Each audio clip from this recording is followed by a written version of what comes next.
siempre viene a ayudarnos con los temas complejos de la economía. Sí, dice, está resignada a esta altura. Bueno, recién en la crónica de Maxi, lo que más escuchamos es la palabra ajuste. Ajuste, ajuste, ajuste. Y contanos una primera mirada de esto que tenemos, que es el paquete que anunció el ministro Caputo al inicio de la semana pasada. Perfecto. Bueno, buen día. ¿Cómo estás, María? Gracias. Bien, todo bien.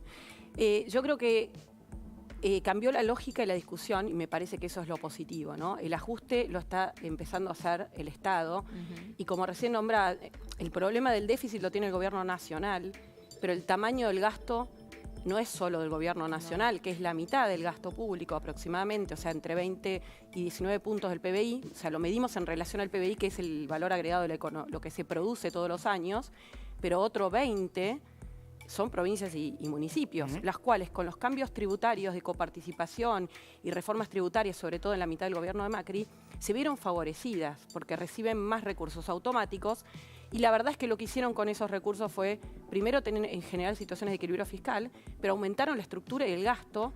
Y eso en realidad compite con el empleo privado en las provincias, pero también genera una necesidad de gastar permanente que cuando hay problemas económicos, como fue el año 2023, le piden al gobierno nacional auxilio. Pero en realidad la pregunta ¿es justo? ¿En qué se está gastando? Me parece que la lógica del triunfo de Milei lleva a cambiar eso y saber que no van a haber recursos no automáticos, o sea, los recursos discrecionales no van a estar más. Bueno, ahora cuentan con menos, tienen restricción presupuestaria y también van a tener que hacer su parte de ajuste, que esto es algo positivo porque cuando Macri intentó reducir el déficit fiscal, la verdad que las provincias y los municipios no hicieron su parte. De hecho, el compromiso que había con la reforma tributaria de bajar bienes en realidad, todos los impuestos locales como ingresos brutos, etcétera, ellos aumentaron incluso. habían empezado con un sendero de baja que obviamente cuando se perdieron las elecciones y llegó Alberto Fernández, con la excusa del COVID lo eliminaron, o sea, volvieron para atrás, aumentaron la estructura, o sea que bueno, me parece que es muy positivo. Y esa lógica está también en el gobierno nacional, ¿no? El empezar a bajar el gasto. Lo que pasa es que el déficit fiscal es tan grande que no alcanza solamente con eso, y menos al inicio, porque hay muchas cuestiones. Claro, hay muchas cuestiones que se van a ir cambiando con este paquete que va a lanzarse, que todavía no conocemos todo el detalle, de desregulación de la economía, desburocratización, que va a implicar seguramente, y que me parece fundamental, un proceso de repensar el Estado y achicarlo. Pero mientras tanto hay ajuste de gasto público, pero también aumento de impuestos, lamentablemente, porque la verdad que la carga tributaria es muy alta. Pero sí me parece positiva el mensaje o el diagnóstico, ¿no? Y coherente con eso las medidas de eliminar el déficit fiscal. ¿Por qué? Porque es la causa de la necesidad de, primero, claro, la necesidad de endeudarse y la necesidad de emitir. Y eso, si no se corta con eso, uno puede tener la mejor intención de que el Banco Central no sea la caja del tesoro, pero si hay déficit y no hay forma de financiarlo, finalmente hay emisión monetaria. Entonces hay que cortar con eso, que es el futuro. Pero también hay muchos pesos hoy sobrantes en la economía que generan la idea de que va a haber más inflación, porque en la medida que esos pesos se liberen pueden generar más inflación, ¿no? Esa inflación reprimida. Y otros precios que estaban totalmente contenidos, que lo hemos hablado muchas veces, digamos, precios pisados que hay que corregir. El gran desafío ahora es que ese reordenamiento de precios de los que estaban atrasados no generen nuevas olas de precios en toda la economía, es decir, cortar con esta inercia. Y por eso son las medidas del ajuste fiscal, que hay que ver su implementación, y todas las medidas monetarias que empezó a anunciar Caputo. Así que es un paquete... ¿En qué momento debería llegar ese plan de estabilización? Y probablemente en 2 o 3 meses debería ya estar ordenado y va a depender mucho de la reacción. Por ahora la reacción de los mercados fue positiva. El primer test es que los dólares libres no subieron, ¿no? Bajaron un poco incluso, vamos a ver qué pasa esta semana. Mucho la brecha. Esto es fundamental para generar incentivos positivos, ¿no? Si uno cree que el dólar financiero va a seguir subiendo, que entonces la brecha se va a ampliar, entonces va a haber una necesidad de volver a devaluar el oficial, que todos los precios van a seguir corriendo, bueno, obviamente condiciona mucho el llegar a un momento donde se pueda hacer un plan de estabilización más fuerte y obviamente complica un poco todo. Creo que es ir viendo cómo sigue la cuestión, pero me parece positivo. Y lamentablemente esta aceleración de la inflación que hubo se arrancó al día siguiente de las elecciones. No es que llegó Milei y se aceleraron los precios. Empezó antes, los controles se liberaron. y muchos precios empezaron a aumentar o directamente no habían productos que todavía estaban en precios justos. Ahora, y en ese sentido, María, el último número que tenemos, el de noviembre, es 12.8, que obviamente es una foto viejísima, no nos dice nada. Lo escuchamos al ministro Caputo cuando hizo los anuncios decir que hay productos de la canasta básica alimentaria que aumentaron 100% en una semana, lo dijo el ministro. Sí.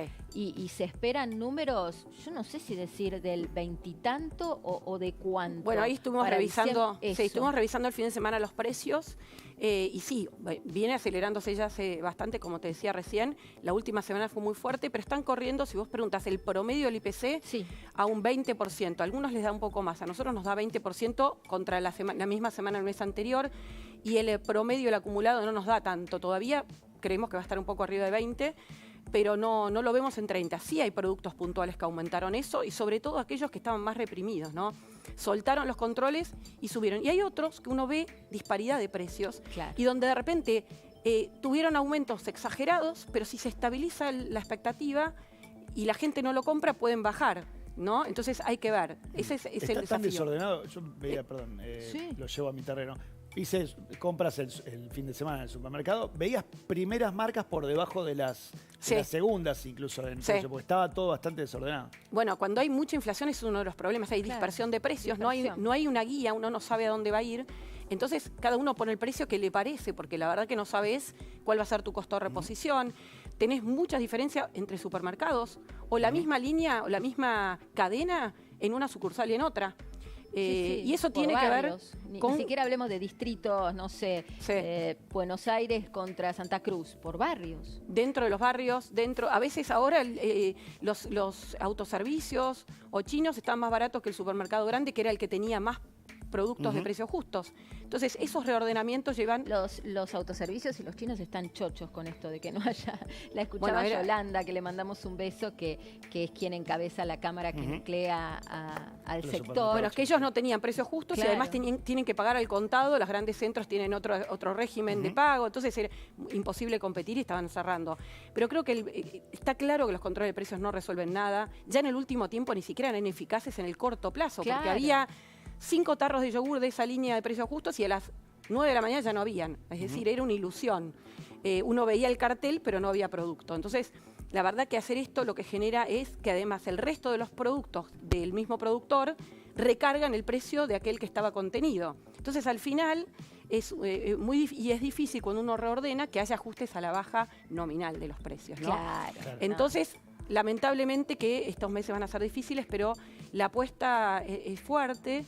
Creo que desde el punto de vista de lo del Banco Central también, ¿no? Empezar a recomprar reservas que tiene, recordemos, 11.000 millones negativo. Un Banco Central con 11.000 millones compraron. Se compraron 800 millones la semana pasada. Y el encarecimiento de este dólar tarjeta, que es complicado para los argentinos que consumimos en el exterior o incluso acá con productos en dólares, sí es un incentivo para que los que vienen, turistas que vienen a Argentina, compren con tarjeta y esos dólares queden en el Banco Central. En el corto plazo, porque la idea es salir del cepo cambiario por completo, pero la verdad es que liberar el cepo en estas condiciones, la verdad que era una apuesta muy arriesgada, más inflacionaria todavía, porque la verdad es que si todos aquellos que hoy necesitan conseguir dólares para pagar a sus casas matrices o sus proveedores o utilidades y dividendos o lo que fuere, que están en pesos esperando, fueran a correr al dólar, bueno, obviamente no hay techo porque no hay dólares en el Banco Central, ¿no? Ese es el problema. Entonces, y por otro lado, los exportadores, bueno, tenemos un año que hubo sequía, no hay demasiado stock para exportar, hay que esperar la nueva cosecha, la de trigo viene bien, pero no fue tanta la superficie sembrada, trigo está saliendo ahora, hubieron muy buenos rindes en algunos lugares, esperemos que esta tormenta no complique la cosecha en algunos lugares. Y después hay que esperar el resto, ¿no? Sobre todo en lo que es sector agropecuario. Hay otros sectores que pueden exportar, pero de vuelta hay que reabrir otros mercados. Es un proceso que no es instantáneo, ¿no? Lo mismo el sector energético, que requiere ciertas conversiones, pero estamos ante una posibilidad. Pero bueno, este corto plazo es muy desafiante en un contexto en el cual los argentinos vienen sufriendo altísima inflación a pesar de todos estos congelamientos. 12,8 con precios congelados, tarifas congeladas, es un ritmo elevadísimo, lo que marca que la verdad que no era ninguna solución ese esquema, lo veníamos diciendo, pero bueno, en ese contexto siempre los salarios están atrás de los precios, lamentablemente. Ese es un gran tema. María, gracias por haber venido a ayudarnos a entender dónde estamos parados y qué nos depara el futuro inmediato. Nosotros venimos enseguida, breve pausa. Quédese, háganos compañía. Ya venimos.